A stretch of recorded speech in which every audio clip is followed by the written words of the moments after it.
તો વલસાડ કોર્ટને પણ બોમ્બથી ઉડાવી દેવાની ધમકી મળી છે। તેના પગલે કાર્યવાહી કરાઈ છે। કોર્ટની ધમકી ભલ્યો ઈમેલ આવતા પોલીસ એલર્ટ થઈ છે।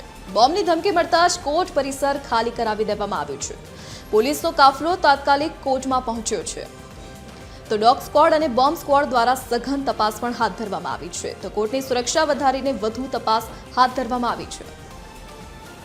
સંવાદદાતા રીતેશ પટેલ આપણી સાથે ફોન લાઈન પર જોડાઈ ગયા છે। આજે રીતેશ, વલસાડ કોર્ટને બોમ્બથી ઉડાવી દેવાની ધમકી મળી છે, શું કાર્યવાહી હાલ કરાઈ રહી છે?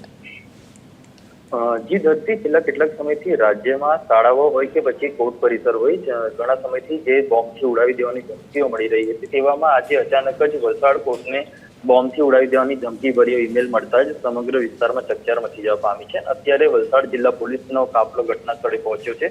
મહત્વનું છે કે કોર્ટની આજે કાર્યવાહી ચાલી રહી હતી તે દરમિયાન જ અચાનક આ પ્રકારનો ઈમેલ મળ્યો હતો અને ઈમેલમાં ઉલ્લેખ કરવામાં આવ્યો હતો કે કોર્ટ પરિસરમાં બોમ્બ મૂકવામાં આવ્યો છે અને આ જ બોમ્બથી કોર્ટને ઉડાવી દેવામાં આવશે। આ પ્રકારની ધમકી ભર્યો ઈમેલ મળતાની સાથે જ પોલીસની ટીમો હાલ ઘટના સ્થળે પહોંચી છે અને તાત્કાલિક સુરક્ષાની દ્રષ્ટિએ કોર્ટની જે તમામ જે સુનાવણી છે તે પણ રદ કરવામાં આવે છે અને કોર્ટ પરિસર ખાલી કરવામાં આવે છે। અત્યારે વલસાડ જિલ્લા પોલીસની સાથે ડોગ સ્ક્વોડ એફએસએલની ટીમો પણ ઘટના સ્થળે છે અને કોર્ટની તમામ જે કચેરીઓ છે તેમાં જગ્યાએ તપાસ હાથ ધરવામાં આવી છે। અત્યારે તો શંકાસ્પદ કોઈ વસ્તુ મળી નથી આવી, જોકે આ ઈમેલ કઈ જગ્યાથી આવ્યો છે તેના અંગે પણ પોલીસ દ્વારા તપાસ હાથ ધરવામાં આવી છે અને બોમ્બ મળી આવે તો તેને ડિફ્યુઝ કરવા સહિતની પણ કામગીરી હાથ ધરવામાં છે। અત્યારે તો પોલીસ દ્વારા સઘન તપાસ હાથ ધરવામાં આવી છે।